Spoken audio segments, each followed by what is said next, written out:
Welcome back. In the last episode, we explored stability and how it affects cloud formation, turbulence, and weather. Today, we start a brand new topic, turbulence. Every pilot experiences it, but understanding its causes makes it less mysterious and much safer to manage. Let's start with the basics. Turbulence is irregular motion of air, usually caused by changes in wind speed or direction. It can be mild, moderate, or severe. Though it feels chaotic, most turbulence has a clear source and can often be anticipated. There are several types of turbulence. In this episode, we'll focus on mechanical turbulence, thermal turbulence, frontal turbulence, mountain wave turbulence. Each type is linked to different weather and terrain features. Once you recognize the signs, you can better avoid or manage it in flight. First up, mechanical turbulence. This happens when airflow is disturbed by obstacles on the ground like buildings, trees, or mountains.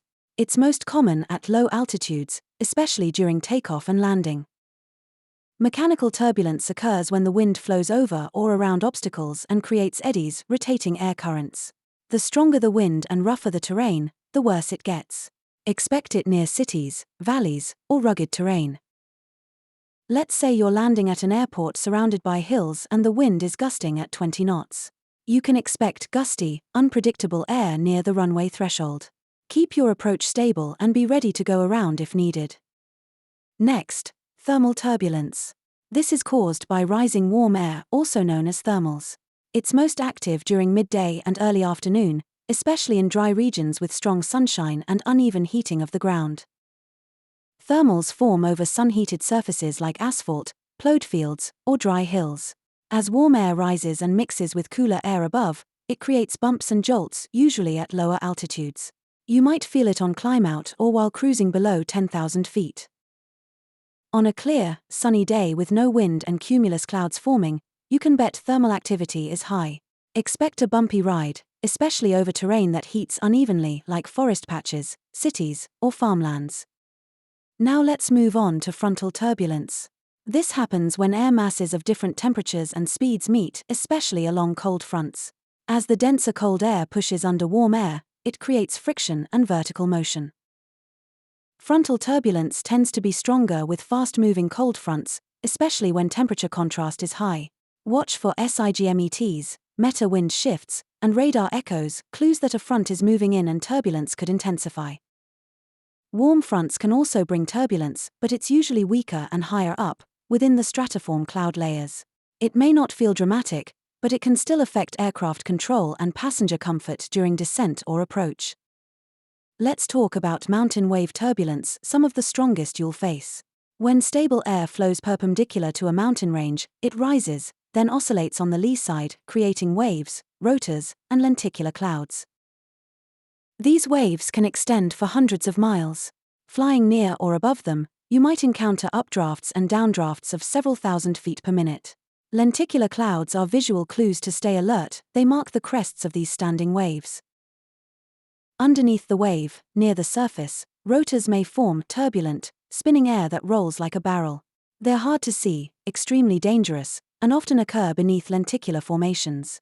Avoid them when winds aloft exceed 25 knots over mountainous terrain.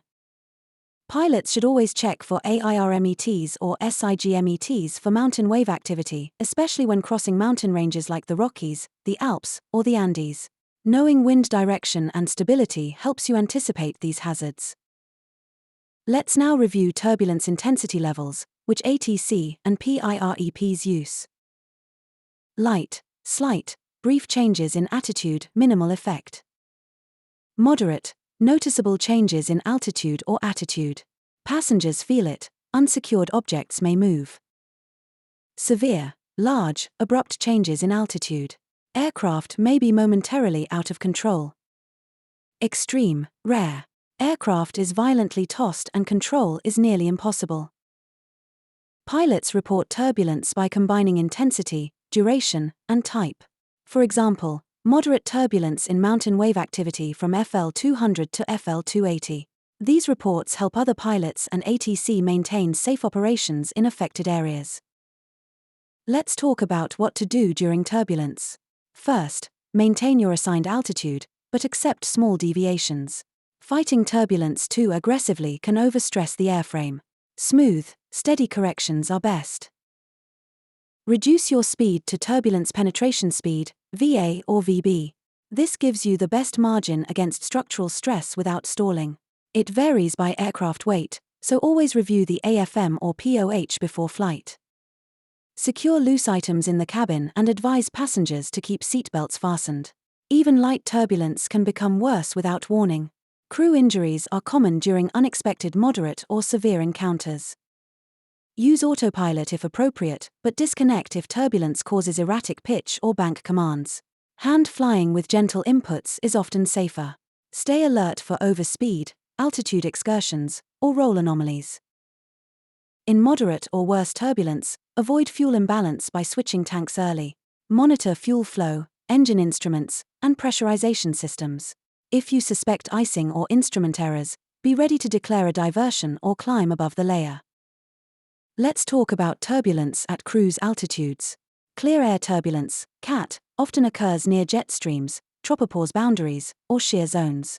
Even in clear skies, high-speed wind gradients can cause sudden, strong jolts. CAT is usually strongest on the cold side of the jet stream or near wind speed maximums.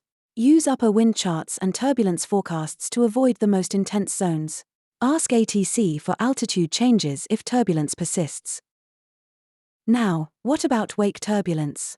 This is caused by the wingtip vortices of large aircraft, especially during takeoff and landing.